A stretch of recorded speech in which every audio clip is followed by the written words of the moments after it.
আপনি কোথায় মা? আপনি এসে এই বিয়ে আটকে দিন যেভাবেই হোক।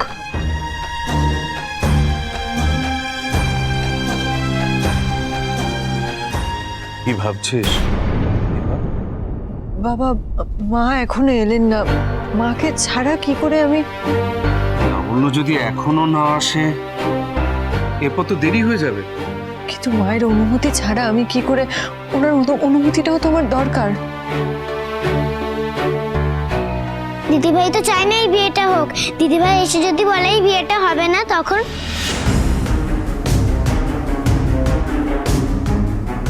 রূপা খুব ভালো করে জানে রূপা আর ছাড়বে না। রূপার বোন আর মায়ের জন্য রূপা অর্জুনকে রেখে যাবে। অর্জুন ওদের খেয়াল রাখবে।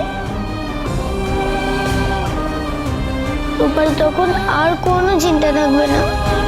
রূপা নিশ্চিন্তে তোমার কাছে যেতে পারবে ঠাকুর।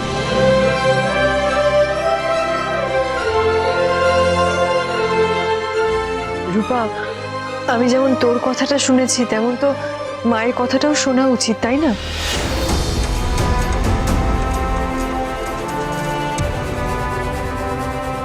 এসব বলে কি কোনো লাভ আছে দীপা? ম্যাডামের অপেক্ষায় থাকলে তো বিয়ের সময়টাই পিছিয়ে যাবে। অজয় বাবু, আপনি তো দীপার বাবা, আপনি কন্যাদান করবেন। আপনি কন্যাদান করলে কারো কিছু বলার থাকবে না। মারে চল চল, এবার তোর বাবা তোকে, বাবা, সবাই তোর ভালো চায়। সবাই তুই ভালো আছিস সেটা সবাই দেখতে চায়। তুই আর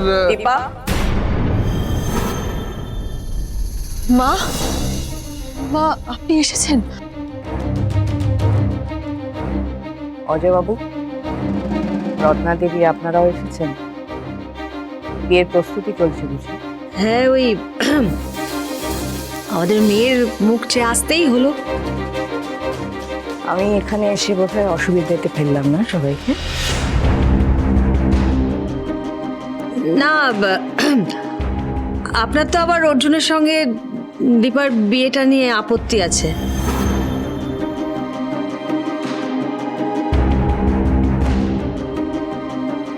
তা আপনি কি বিয়েতে বাধা দেবেন? না না, সব ঠিক হয়ে গেছে, বাধা দেওয়ার কিছু নেই। সবাই মিলে ডিসিশন নেওয়া হয়ে গেছে, আপনিও সেটাকে মেনে নিন প্লিজ।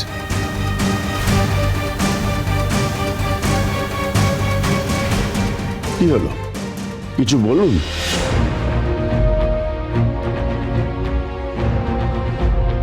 আমি যা বলবো তা তুমি শুনবে তো? হ্যাঁ মা, আমি তো আপনার অপেক্ষাতেই ছিলাম। আপনি বলুন না, আপনি যা বলবেন তাই হবে। বেশ,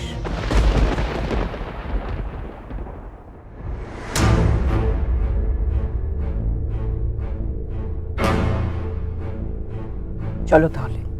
লাবণ্য, দীপাকে নিয়ে কোথায় যাচ্ছ? আপনি দীপাকে নিয়ে কোথায় যাচ্ছেন? আমাদের তো মন্দিরে যেতে হবে।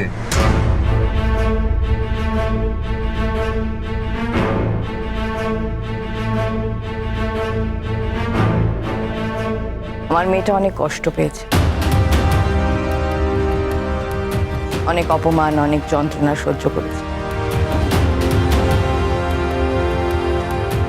অনেকবার অসম্মানিত হয়েছে। ভালো মেয়েও, খুব ভালো মেয়ে, আর ওর ভালো থাকাটাই প্রাপ্য। তুমি ওকে ভালো রেখে অর্জুন।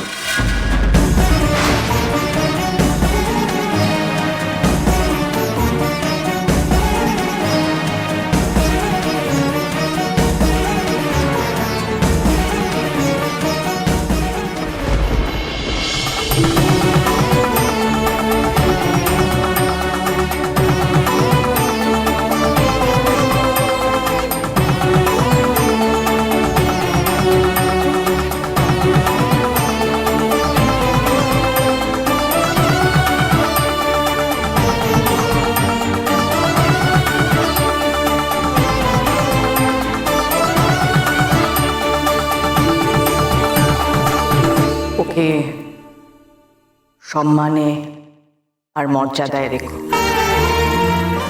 মা, এই বিয়ে হবে, আমি নিজে দাঁড়িয়ে থেকে তোমাদের বিয়ে দেবো।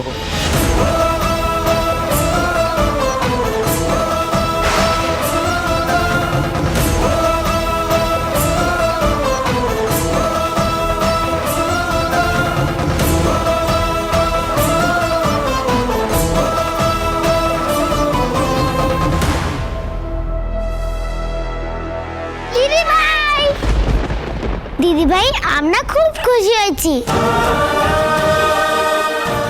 লাবণ্য, ভালো লাগলো তুমি তোমার মত বদলেছো দেখে। সূর্যর কোনো খোঁজ পেয়েছো? পেয়েছি।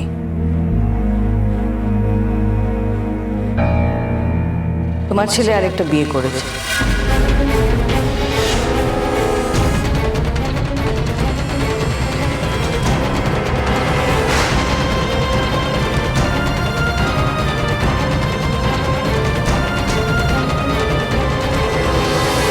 নতুন একজন এসেছে তার জীবনে এখন। সূর্য বিয়ে করেছে? আচ্ছা, হ্যাঁ বিয়ে করেছে। কি, বাবা বিয়ে করেছে? তোমরা বাবাকে দেখতে পেলে? আর বাবাকে তোমরা নিয়ে এলে না? মা, বাবা আর আসবে না। তুমি শুনলে তো দিদি ভাই কি বলছে? আর ভেবো না, তুমি রূপার কথা শোনো। হিংসুকুটির জন্য রূপার কথা শোনো তুমি। শুধু হিংসুকুটির জন্য কেন, পাতামের জন্য।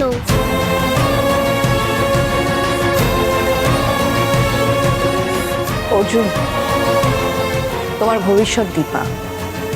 সবাই অনেক আগে বুঝেছিল, আমি অনেক দেরিতে বুঝেছি। দীপা মা, আমি জানি তুমি আমার জন্য কেন অপেক্ষা করছিলে, কিন্তু এখন আমি তোমাকে বলছি, তুমি আর পেছনে ফিরে তাকিও না। তুমি তো আমার বলার অপেক্ষায় ছিলে দীপা, আর আমি তোমাকে বলছি অর্জুনই তোমাকে ভালো রাখবে।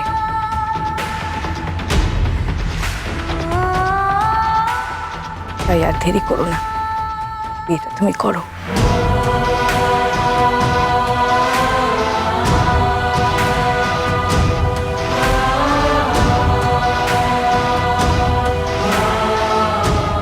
এসো।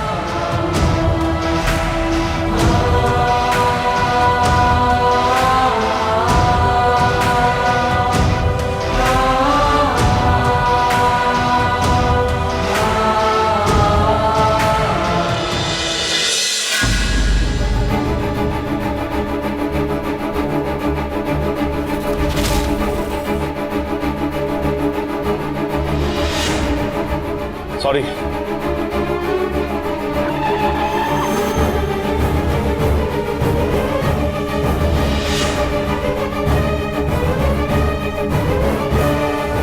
স্যার, আমরা কোথায় যাচ্ছি স্যার?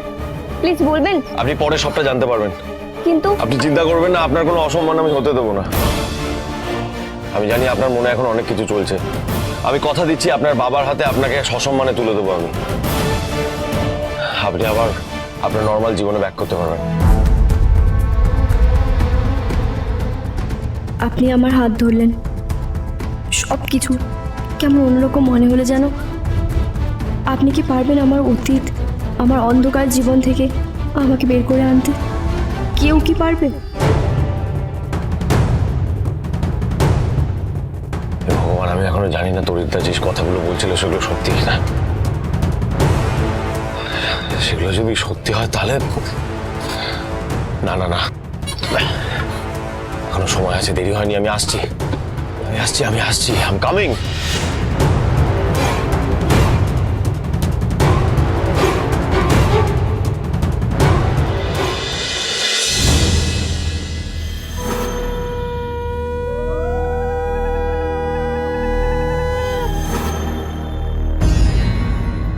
ওহো, দেরি হয়ে যাচ্ছে।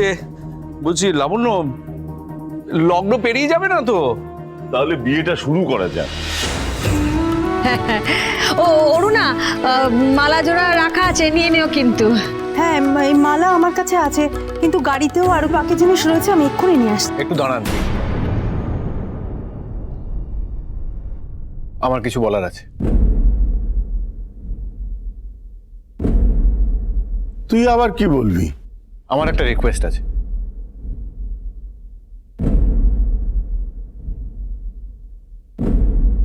এই মন্দিরেই তো দীপা আর ডক্টর সূর্য সেনগুপ্তর বিয়েটা হয়েছিল, তাই তখন যেভাবে হয়েছিল এবারেও না হয় সেভাবেই হোক।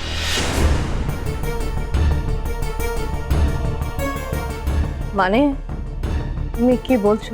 আমরা ঠিক বুঝতে পারলাম না। আগে যেভাবে হয়েছিল মানে ঠিক আগের বারের মতো এবারেও ভেতরে কেউ না থাকলেই ভালো না। না না, বিয়ের তো কিছু রীতিনীতি আছে, সেইভাবে হ্যাঁ, আমি সব জেনেই বলছি। আগেরবার বিয়েতে থাকতে পারিনি, সেটা একটা দুর্ভাগ্য, কিন্তু এবার আমার মেয়ের বিয়ে, দীপা আর মেয়ের বিয়েতে বাড়ির সবাই থাকবে না, তা কি করে হয়? যে পরিস্থিতির মধ্যে দাঁড়িয়ে এই বিয়েটা হচ্ছে সেখানে আনন্দ করতে ঠিক ইচ্ছে করছে না। আগে রূপার সার্জারিটা সাকসেসফুলি হয়ে যাক, তারপর না হয় দেখা যাবে।